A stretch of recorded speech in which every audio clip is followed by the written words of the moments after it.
Welcome back.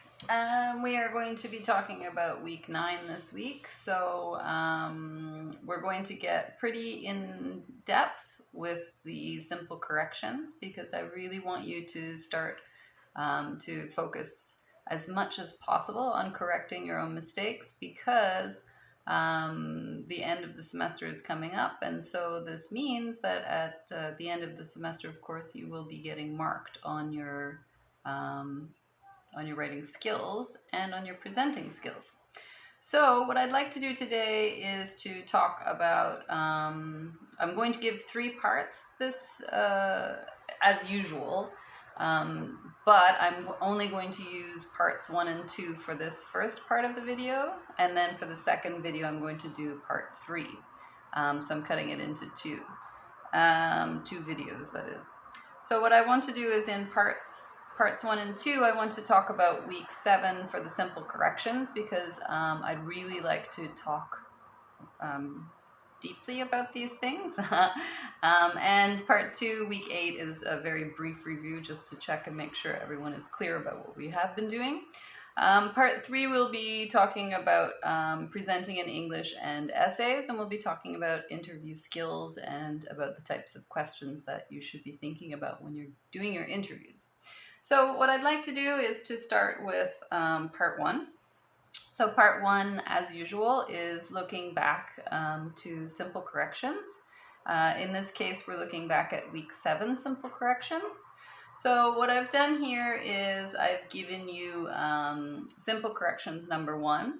So if you remember, your homework assignment was to write 3 sentences using the verb to be. There was a little bit of confusion with a couple students about this, so I'm going to give you some tips about this a little bit later. But what I'd like you to do first is I'd like you to take a look. This is when we were using frequency adverbs. So what I'd like you to do is take a look at these 12 samples that I've taken from your writing assignments and see if you can figure out what happened and how to fix these sentences. So if you would like to pause the video here, I'll give you a chance, or you should give yourself a chance to take a look at each of these and figure out what went wrong. So I'll give you a couple seconds to do that.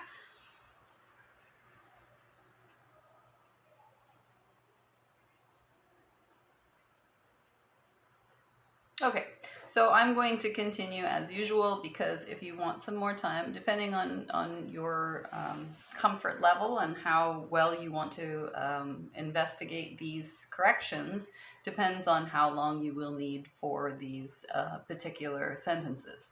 So if you remember, I'm hoping you do, when we use the to be verb is, for example, I am, so it's the am. What this represents is your inside feeling, your internal feeling, or something that's factual. So in this case, this was something that I noticed that many students were perhaps confused by, is what a verb is. So a verb, basically, the simple way to think of it is that it's an action word. So any word that represents an action. So move, talk, walk, I am, all of these words we describe with the word verbs. So even though I know you know this, sometimes when we know things, it doesn't necessarily mean that we can do it automatically.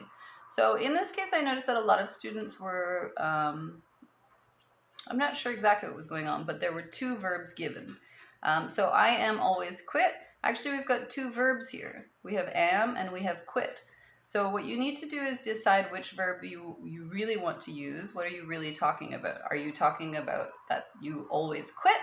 Or are you talking about that I am always a quitter? I mean, there are a variety of ways for you to look at these sentences and make them better. But I am always quit, am and quit are both verbs, so we have to choose one. So if you say I am always, then we're going to use the noun, a quitter, okay? Or we can switch it and say, take out the to be verb and follow the frequency verb with a regular verb. So you can say I always quit. but you do need to decide which you want to talk about, and then you need to decide how to explain it clearly so that you're communicating your ideas effectively. Number 2, he is often plays soccer. So once again, we have this same issue with a double verb. I'm not sure why. Perhaps it's just confusing. Maybe people are a little bit unsure about the to be verb, but we have is and we have plays. So you need to decide if you want to talk about he is or he plays. So I'm inclined to say is what you want to say is he plays soccer is your basic sentence, and we want to add more information. So we say he often plays soccer.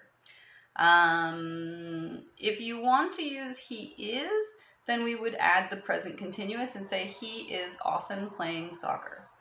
But it would be unusual because you're wanting to talk about usually, I think. So the best choice is he often plays soccer. Number 3, I am normally short hair. Remember that am reflects who you are inside or factual evidence.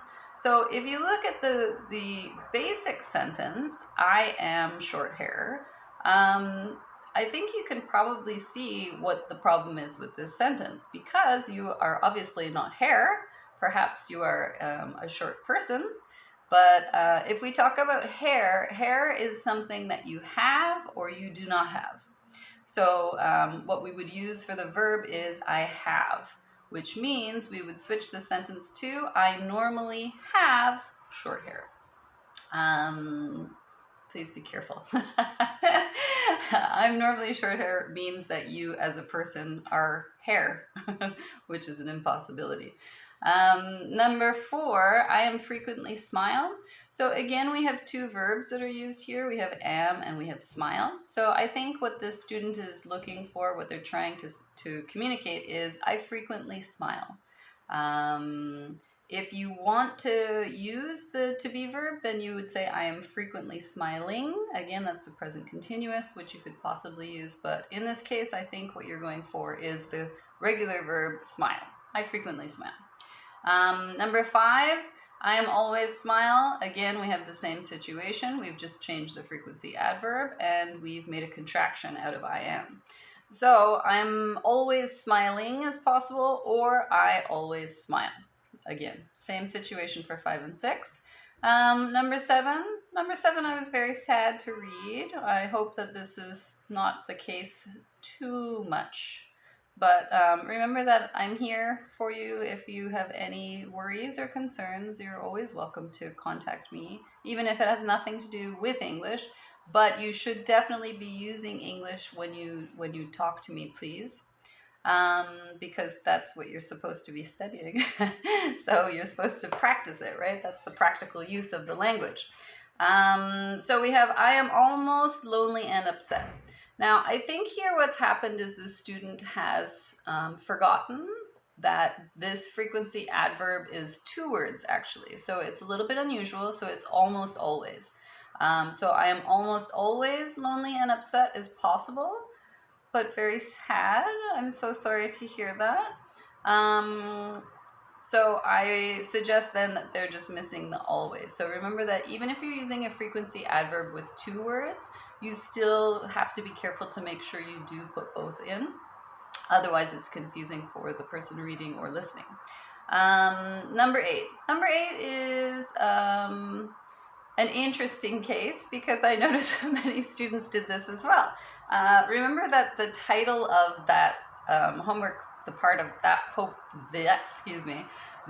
part of your homework assignment was frequency adverbs.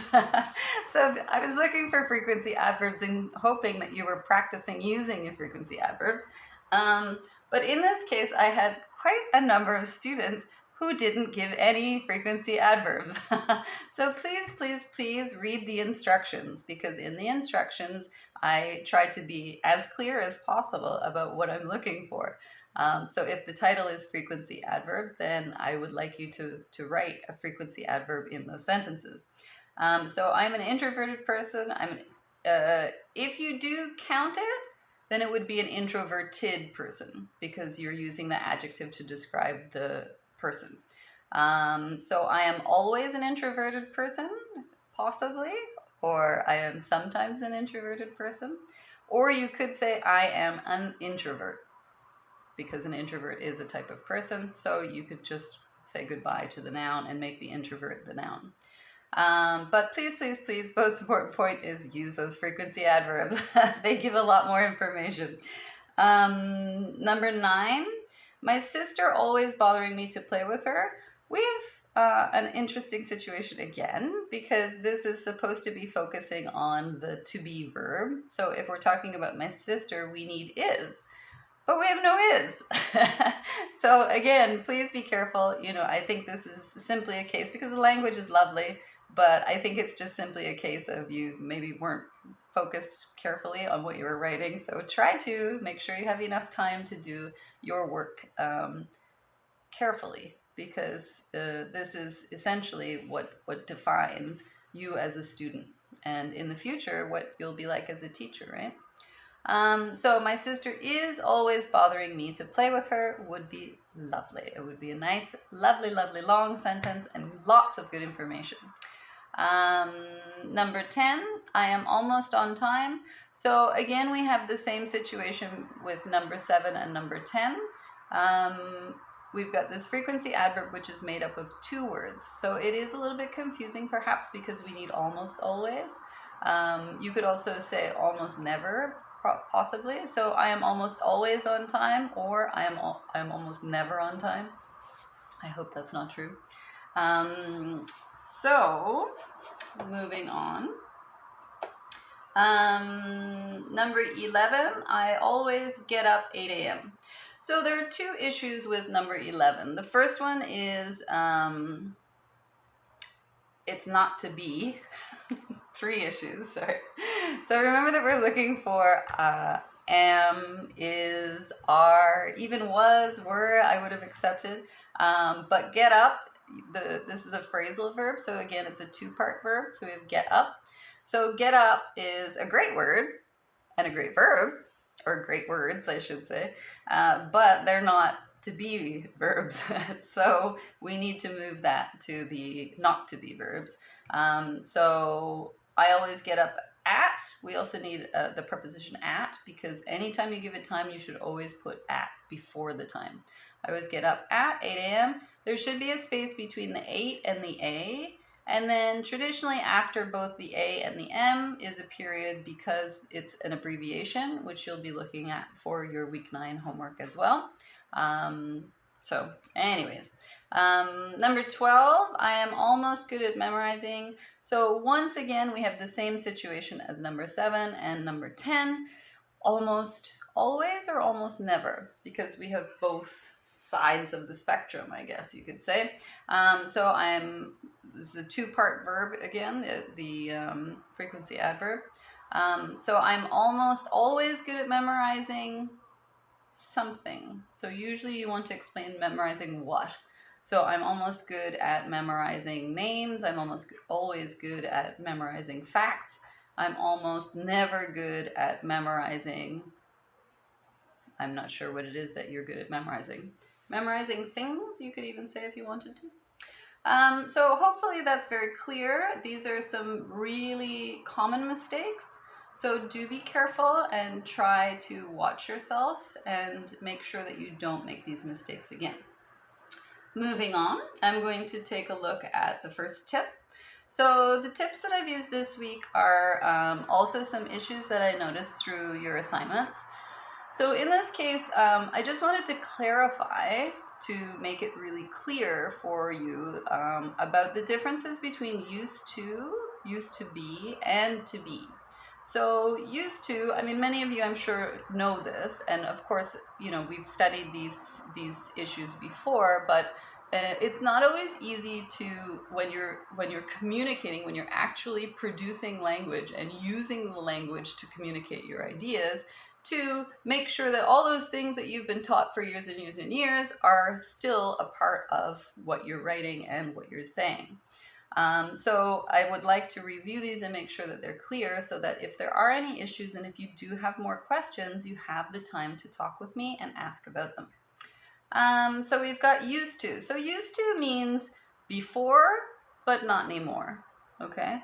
So for example, we can change the verb here. So used to be. For example, I used here. You can change the be to any verb.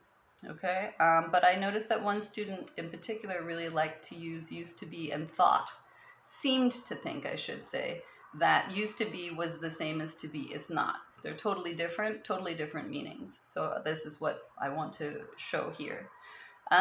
So I used to live in China. Me. You can see these pictures in China. So what this means is before I did live in China, but now I don't. It's finished. So I used to live in China reflects that. We use just, 2 words, 3 words to express a big idea.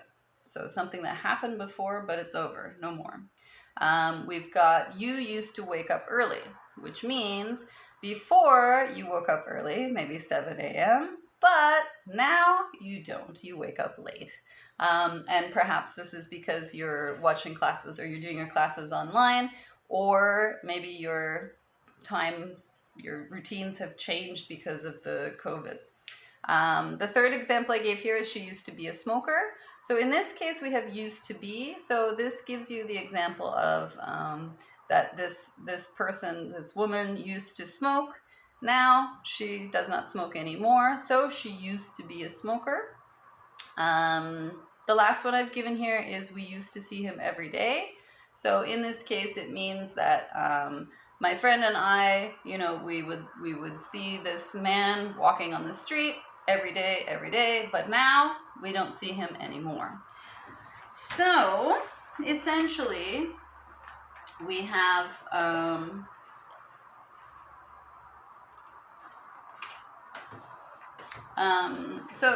we've got, this is used to be just simply means before you did that, now you don't. So what I wanted to do is to compare it with to be. So to be is a fact. For example, I am tall, or I am Korean, fact. Or we can use this to describe something that's inside, your inside feeling. I am sick. I am tired. Okay? So I've given you some examples here to reflect these, and I've used the different forms of the verb that you could use. So I am, you are, he is, she is, they are, we are, like this. So that you can see that even though we call it the to be verb, it changes. So it's a little bit confusing because we see am, are, and is, but actually they are to be verbs.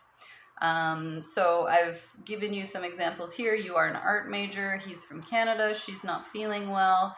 They're really happy to be together. We are all very lucky to be safe and healthy. So hopefully that explains the differences between used to be and, well, used to is actually our main focus, and to be. If it's not clear, do please write to me, contact me, and let me know what is not clear. And remember that when you're writing also, that when you're communicating with me, try to be as detailed as possible in what is happening, okay? So moving on now to slide number 5. Slide number 5 is simple corrections again. So this is simple corrections 2. So in the former part, we did simple corrections 1, which were the verbs for to be. But in this case, we're doing verbs other than to be. So part of your job as future teachers is to learn about these parts of language and how to explain them. So when your students ask you questions, then you can help to explain, oh, this is how it's done, or this is, you don't do it this way. So what I'd like you to do is take a look at simple corrections 2, slide 5, and look at these verbs other than to be. Hopefully you can remember the grammar of it, so the things that never change, and where the frequency adverbs go in the sentence when we're using verbs other than to be. So I'll give you a couple minutes now. If you can pause the video, take your time and go through these and see if you can figure out what is wrong.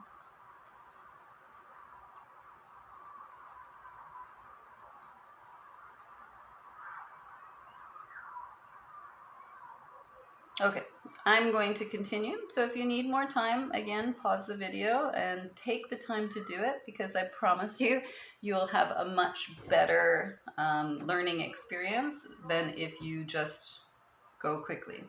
But I also understand that you are young, so it is up to you. Anyways, number 1, I usually read book. Did you notice this one? This is a really, really common mistake, and essentially it's because of the count nouns. So remember, we talked about this before, that we've talked about it a number of times. In English, we count maybe 80% of the nouns that we have. So you have to choose a or s. So I usually read a book means just one book. I usually read the same book. Or I usually read books. So I usually read books means that's my hobby. I like reading. Remember that when you use the or the s at the end of the noun, then we describe how many of those things that we like or use or read. So in this case, we need I usually read books. So we really need that s to show that a variety of books, not just one book over and over again. Number 2, I frequently make mistakes. I'm hoping you saw the mistake, because number 1 and number 2 are the same. So again, we have the order is correct, the grammar is correct, but when we're talking about nouns, again, mistake, we need to talk about, we do that often, all of us, so I frequently make mistakes. We need the S on the end.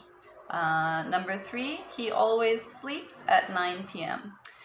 Now, this is an interesting issue, because what I think this is that usually Korean students are, well, for all speakers of other languages, usually the first way we learn a language is direct translation. So we see rice, we say it in the other language, bop, and that's how we figure it out. And when you want to level up, we start to learn that sometimes you can't do that. For example, if you say bibimbap and you translate it into English directly, we would get mixed rice. Mixed rice, I guess. So, but mixed rice in English, when you say mixed rice to people, they think it's like ogal. So you have, black rice, white rice, you have a variety of rice grains mixed together. So we have to be careful that some words we can directly translate, but some words are, we have to think about how to translate, and some words are totally different. So in this case, he always sleeps at 9 p.m. means that at 9 p.m. he's asleep, like a snap of his fingers. So actually what we wanted to show is that he, washes his face, brushes his teeth, maybe brushes his hair, gets into his pajamas, gets into bed. So usually in English we say he goes to bed at 9 p.m.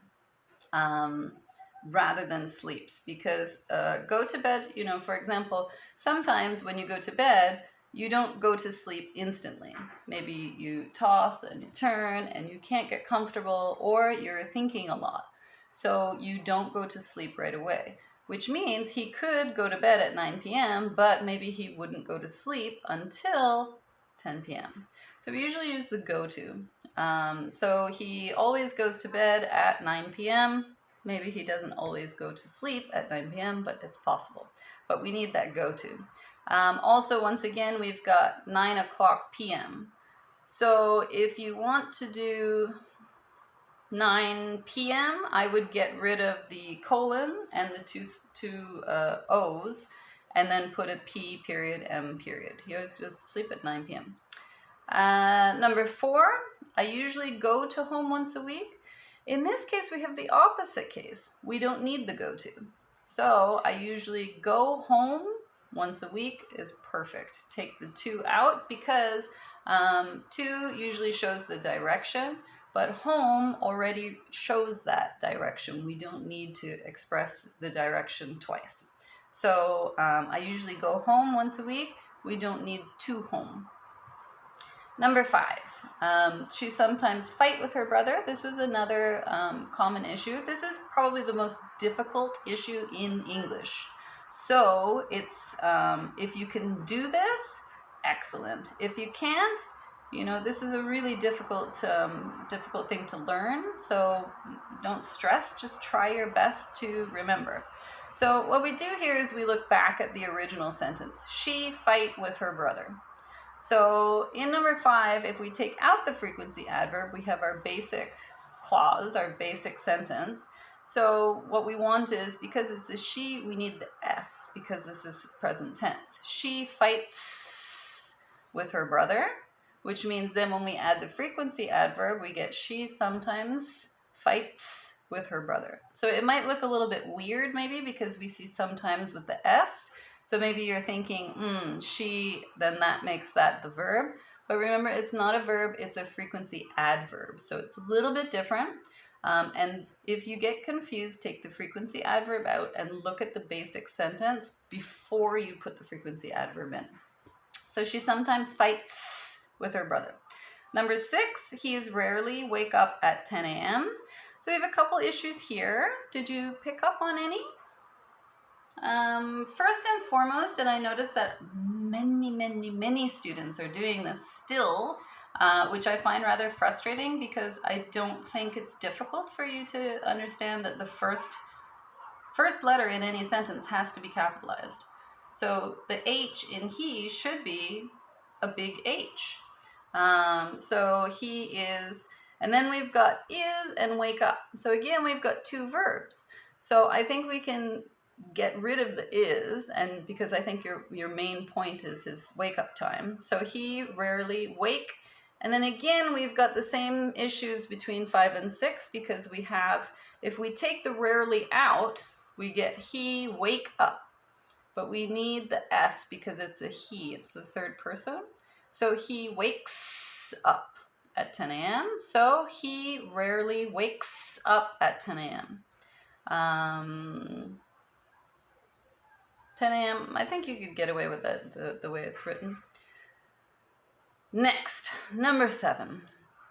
I never eats kimchi. So now we've got the exact opposite, which is really, really cute, actually. I got a good chuckle out of that. So in numbers 5 and 6, we have a missing S because we have he and she. She fights, so we're missing the S, and he wakes, so we're missing the S. But in number 7, and number 8 too, actually, we get I, and so you've added the S, but we don't need an S when we're talking about I. Only he, she, it. So I never eat kimchi. It should be no S because it's the I. Number 8, also same case. I frequently eat, no S, kimchi. Number 9, I never watches the horror movies.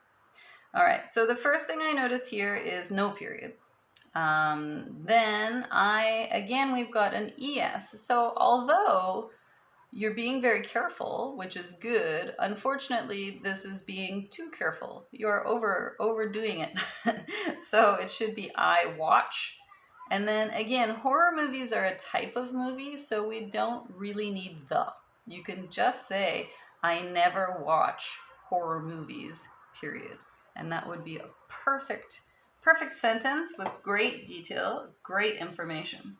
But we do need these corrections to make sure that you're communicating effectively, communicating correctly, and you're using good grammar. Because think of your future students, you know, we want to help them as much as possible. So if you're using the grammar when you're speaking, they'll pick it up really, really quickly. Number 10, I eat the breakfast every day, and then we have 2 periods. We only need 1 period. And did you pick up on the other one? We don't need the with breakfast because breakfast is a given meal. We know what breakfast is. We don't need the. The same for lunch, the same for dinner.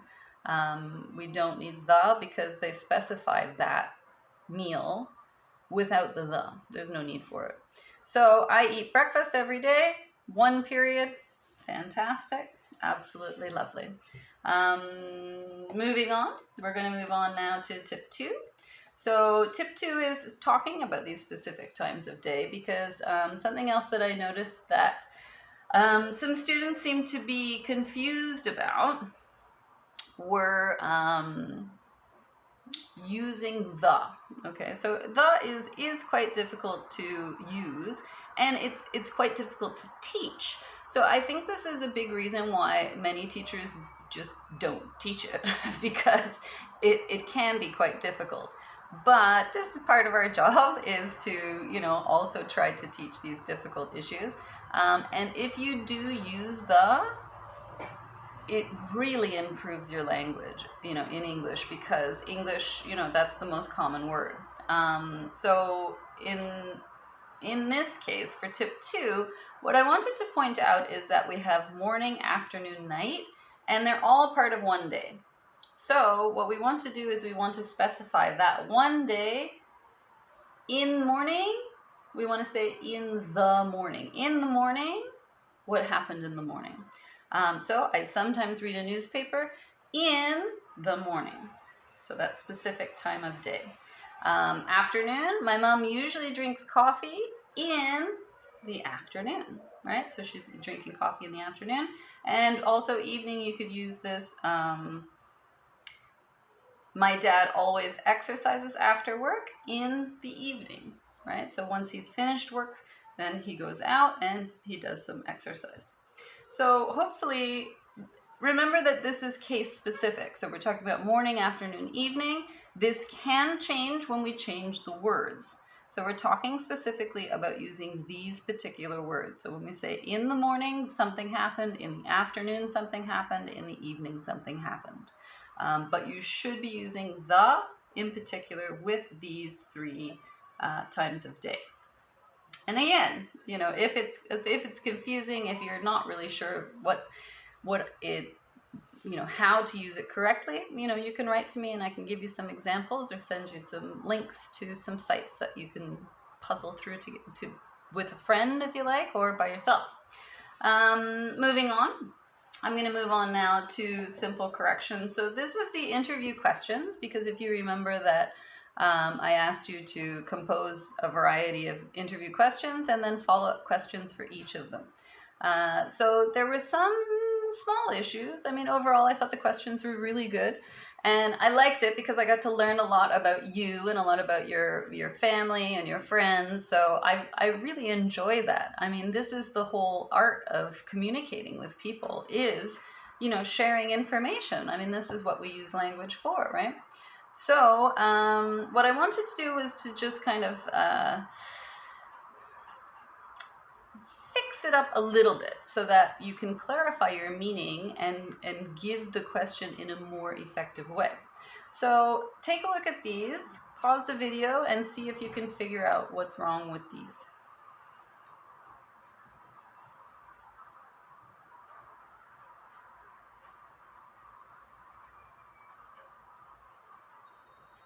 Okay, so I'm going to move on. If you need more time, of course, pause the video, take your time. There's only 7 to look at, so there's not too many.